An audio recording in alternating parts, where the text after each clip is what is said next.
DDCET 2025 finally आप सबको पता ही है कि डेट आ चुकी है 19 अप्रैल 2025। आज से यहाँ पे कितने दिन आपके पास बाकी बचे हैं, आपके पास कितने सब्जेक्ट्स हैं, उसके कितने चैप्टर्स हैं, अब आगे की आपकी रणनीति क्या होनी चाहिए, ये सारी डिटेल्स आज के इस वीडियो में देने वाला हूं। और मैं आपको 100% गारंटी देता हूं, ये वीडियो को देखने के बाद आपको इतना तो पता चल जाएगा कि एक अच्छा रिजल्ट अगर आपको DDCET में लाना है तो आपको अब से क्या क्या फॉलो करना पड़ेगा।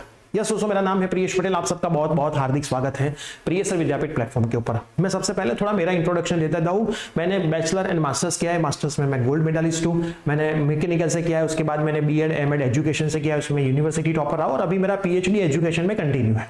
और 2010 से ये टीचिंग फील्ड में हूं, ऑफलाइन में और ऑनलाइन के अंदर। और DDCET के अंदर लास्ट ईयर भी सबसे पहले पूरे गुजरात में प्रियेश विद्यापीठ प्लेटफॉर्म में सभी टीचर्स को मिला के एक बैच लॉन्च करी थी, जिसमें से 31 स्टूडेंट्स टॉप 100 में आए, जिसके सारे रिजल्ट अपने एप्लीकेशन के ऊपर अवेलेबल है, यूट्यूब पे भी हमने रख दी है। अब इस बार की भी बैच अवेलेबल है, बैच कंटिन्यू है, आपको बैच को ज्वाइन करना है तो डिस्क्रिप्शन बॉक्स के अंदर बैच की लिंक है, प्लस एक व्हाट्सएप ग्रुप है, व्हाट्सएप ग्रुप जरूर ज्वाइन कर लीजिएगा, क्योंकि DDCET की आगे की पूरी एडमिशन प्रोसेस, एग्जाम के टाइम पे फ्री सेशन सब कुछ वो व्हाट्सएप ग्रुप से आपको मिल जाएगा। अगर पहले आपने कोई एक व्हाट्सएप ग्रुप ज्वाइन किया है तो बाद में व्हाट्सएप ग्रुप ज्वाइन करने की जरूरत नहीं है। और साथ में हमारे जितने भी टीचर्स हैं उन्होंने एक बुक मार्केट में लॉन्च करी है गुजराती मीडियम के बच्चों के लिए, आपको वो भी बाई करनी हो तो डिस्क्रिप्शन बॉक्स में उस बुक की बाई करने की लिंक भी अवेलेबल है। अब DDCET की जो एग्जामिनेशन इन लोगों ने बताई है वो 19/4/2025 को बताई है।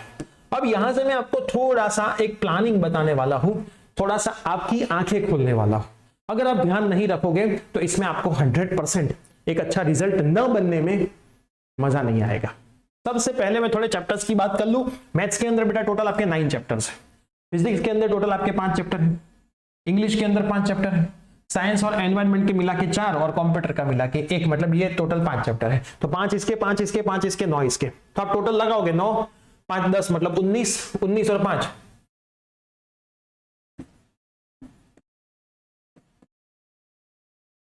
टोटल 24 चैप्टर हुए। 5 5 10 10 और 9 19 1 20 और 4 24, टोटल आपके करीबन 24 चैप्टर है। 24 चैप्टर आपके पास है। सिलेबस थोड़ा लेंथी है, मुझे पता है, आप भूल गए हो डिफरेंशिएशन, इंटीग्रेशन, फिजिक्स। हमारे जितने भी स्टूडेंट्स हैं अभी अपने हमारे जो कोर्स है उसमें 1300 से भी ज्यादा स्टूडेंट्स ऑलरेडी ज्वाइन हो चुके हैं।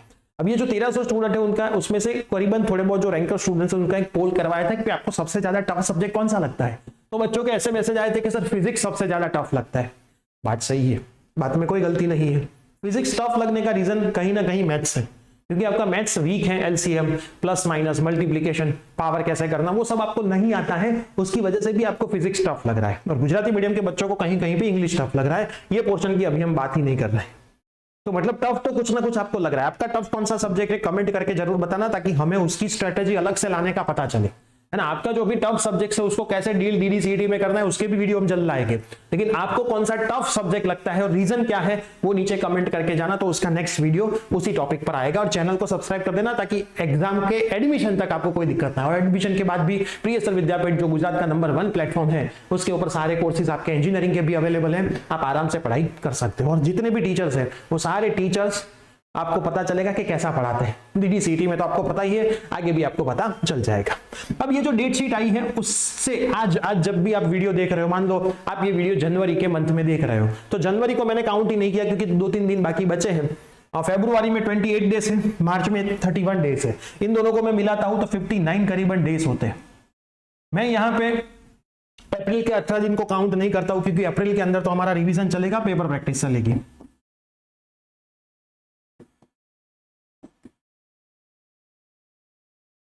मतलब आपको आपका सिलेबस 31 मार्च तक कंप्लीट कर दे, है ना।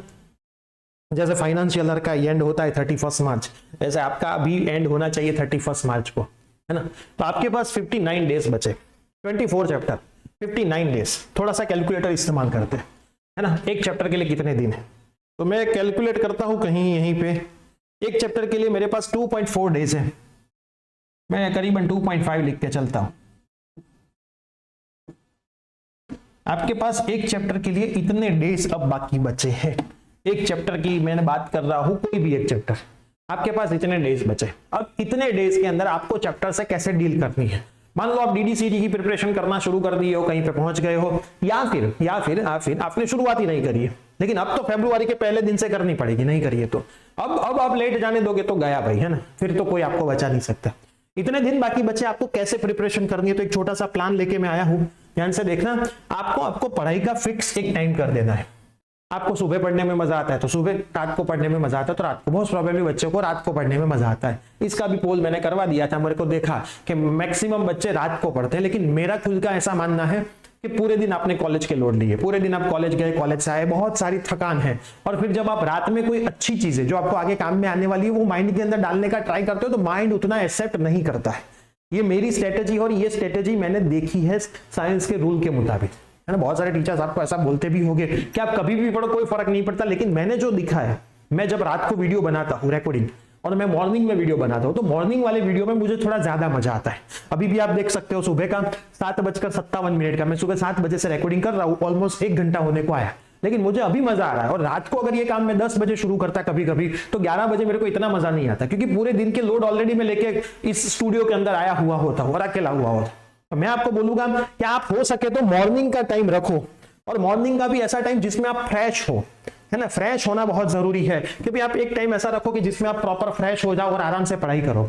तो मैं ऐसा बोलता हूं, आप कमेंट ऐसे करते हो कि सर मेरे पास टाइम नहीं बचता कॉलेज की प्रिपरेशन करनी, तो मैं बोलता हूं ऐसा ही टाइम पसंद करो कि जिस टाइम पे ना तो भविष्य में कॉलेज आने वाली हो ना तो कुछ भी काम आने वाला हो। तो मैं आपको बोलता हूं कि भाई सुबह के 3 घंटे जब पूरी दुनिया सोई हो तब हम क्यों पढ़े नहीं। या तो आप इसको ऐसा भी कर सकते हो, और सुबह पढ़ने का बेटा एक और फायदा है। क्या फायदा है कि अपने को पूरे दिन एहसास ना रहे, रात को जब हो तब गिल्ट फील ना हो। कभी कभी रात को हम घर पे आते हैं, बहुत सोचा होता है कि DDCT की प्रिपरेशन करनी है, लेकिन रात को थकान इतनी होती है हम प्रिपरेशन नहीं करते, लेकिन सोते टाइम अपने को अंदर गिल्ट तो होता है, यार मैंने आज प्रिपरेशन नहीं की। तो ये गिल्ट से अगर बचना है, सुबह की शुरुआत में ही काम निपटा दिया, अब कौन सा गिल्ट ना, पूरे दिन रखड़ भी दिए तो भी कोई दिक्कत नहीं। ये मेरा मानना है, लेकिन आप आपके टाइम पे प्रिपरेशन कर सकते हो, लेकिन रोज का मिनिमम 3 आवर आपको कंपलसरी सिंसियरली वाली पढ़ाई करनी पड़ेगी, वरना अच्छे रिजल्ट तक नहीं पहुंच पाओगे। जिनका अच्छा रिजल्ट आता है वो ऑलवेज ऐसा ही बोलता है इंटरव्यू में, मैंने 1 घंटा ही पढ़ाई करी थी। भाई तू साइड में आए तरह खटकाओ એટલે તું બધું સાચું બોલીશ, એવું જ બતાવે છે, એવું જ કે મેં આગલા દિવસે ક્રિકેટ મેચ જોઈ હતી, DDCT આપવા ગયો હતો, પણ સત્ય આ છે, ये सत्य है आज। उसके बाद एक प्लानर कैसा होना चाहिए। आज आप सो रहे हो, कल का प्लानर बना के सो, है ना, 1 डे बिफोर आप आगे के दिन कल का प्लानर बना दो कि कल मेरे को फिजिक्स में इतने इतने टॉपिक्स करना है, इतने इस पर। मैं तो ऐसा बोलूंगा एक दिन में एक ही सब्जेक्ट करो। मान लो आज मैथ्स कर रहे हो 3 घंटा, तो कल आप वो करो फिजिक्स, फिर इंग्लिश करो। या तो आप इसको डिवाइड ऐसे भी कर सकते हो 2+1 की स्ट्रेटेजी में, कि भाई 2 और एक सब्जेक्ट और एक और दूसरा सब्जेक्ट, 2+1। या तो आपको सुबह एक साथ 3 घंटे नहीं पढ़ना है तो 2 घंटे पढ़ाई करो 2 आवर, और 1 आवर रात को पढ़ाई करो। और रात को मोस्टली कैसे सब्जेक्ट दो, मैथ्स जैसे, और सुबह थियोरेटिकल सब्जेक्ट दो। आप ऐसा भी फंडा कर सकते हो, थ्योरी वाले सब्जेक्ट सुबह 2 घंटे पढ़ो, रात को 1 घंटे मैथ्स करो, क्योंकि नींद भी आती है तो मैथ्स तो आप आराम से कर सकते हो। तो ये स्ट्रेटेजी पे आप काम कर सकते हो। तो दूसरे दिन का प्लानर बना दो कि भाई मेरे को दूसरे दिन ये चीजें करनी है ना, और उतना ही प्लानर बनाओ जितना आप कर सको। 3 घंटे पढ़ाई कर रहे हो तो 2.5 आवर का प्लानर बनाओ, 4-4 घंटे वाला प्लानर मत बना दो, मैं 4 चैप्टर कर लूंगा 5, फिर नहीं हो पाएगा। तो एक प्लानर बना के सो, एक डायरी बनाओ, डायरी में प्लानर टिक मार्क करो कि ये हो गया, तो आपको पता चले कितना हुआ। रिवीजन एक बहुत बड़ी की है, इसलिए मैंने लास्ट मंथ को तो छोड़ा है रिवीजन के लिए, लेकिन साथ में मैं ऐसा बोलूंगा कि आपके प्लानर में मंडे टू सैटरडे ही होना चाहिए, संडे को पूरे वीक का रिवीजन ही होना चाहिए।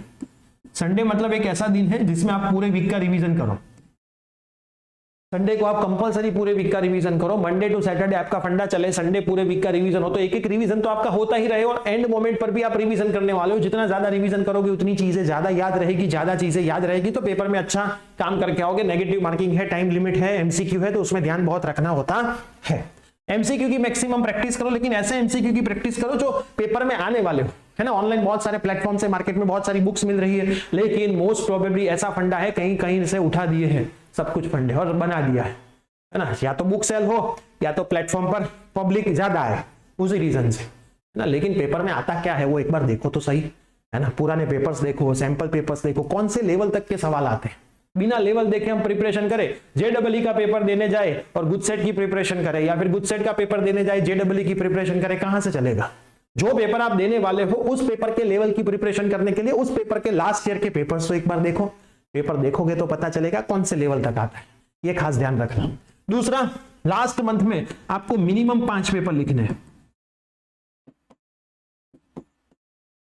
है ना, जिसमें मैं तो बोलूंगा सारे ऑफलाइन ही लिखो। हम भी एक ऑफलाइन टेस्ट लेने वाले हैं पूरे गुजरात के स्टूडेंट्स के लिए, अहमदाबाद और गांधीनगर के बीच में कहीं पे हम कॉलेज में ही लेते हैं, है ना, जो कॉलेज से परमिशन मिलती है उस कॉलेज में हम मैनेजमेंट करते हैं। आपको पूरा आपका टाइम टेबल दिया जाएगा, एक शीट दी जाएगी, आपको यहाँ पे एग्जाम देने आना होगा, एग्जाम का माहौल होगा, प्रॉपर टाइम लिमिट में होगा, एक पेपर दिया जाएगा और मस्त मजा का पेपर का मजा लोगे आप, है ना, और वो सबके लिए फ्री ऑफ कॉस्ट होगा, है ना। तो एक पेपर तो हम भी देने वाले हैं, है ना, तो आपको वो मजा भी आने वाला है। लेकिन मेन इंपॉर्टेंट है आपको भी लिखना। अगर आप नहीं आ सकते यहाँ तो बहुत दूर हो, लास्ट टाइम तो बहुत दूर दूर से लोग आए थे, बड़ौदा से आए थे, राजकोट से आए थे, जामनगर से भी आए थे, तो आपको भी आना है तो सबके लिए ओपन ही होगा, लिमिटेड सीट्स होगी। तो जब भी अनाउंसमेंट करे, मोस्ट प्रोबेबली लास्ट मंथ में ही होगा, लेकिन जब कभी भी अनाउंसमेंट करे तब आ जाना, है ना, अगर आना है तो। और नहीं आ सकते तो घर पे भी आप ये पेपर दे सकते हो।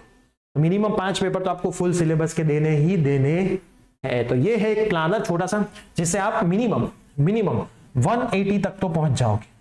उससे ज्यादा कितने आपको लाने हैं वो आपकी मेहनत के ऊपर डिपेंड है। बहुत इजी है, कोई टफ सवाल नहीं आते पेपर में, लेकिन आपकी प्रिपरेशन यहाँ पे डिसाइड करेगी कि आप कहां तक पहुंच पा रहे हो।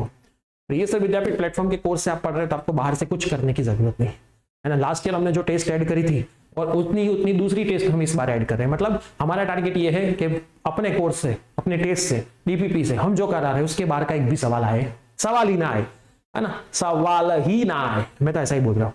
तो आप अच्छे से हमारे कोर्स में से सब कुछ चीजें कर लेते हो तो उसके बाहर का एक भी सवाल आने वाला नहीं है। तो कोर्स में भी जुड़ना है तो डिस्क्रिप्शन बॉक्स में हमारा नंबर है, डिस्काउंट्स के साथ कोर्स हम दे रहे हैं। आज ही हमें व्हाट्सअप करना और ज्वाइंट हो जाना, अभी भी कुछ लेट हुआ नहीं। अब भी कोई सवाल है, कौन सा सब्जेक्ट टफ लग रहा है, कमेंट करके जरूर जाना। नेक्स्ट वीडियो उसकी स्ट्रेटेजी के ऊपर जरूर आएगी। मिलता है नेक्स्ट सेशन में। Bye, take care. WhatsApp group join कर लेना, वीडियो सब में शेयर कर देना।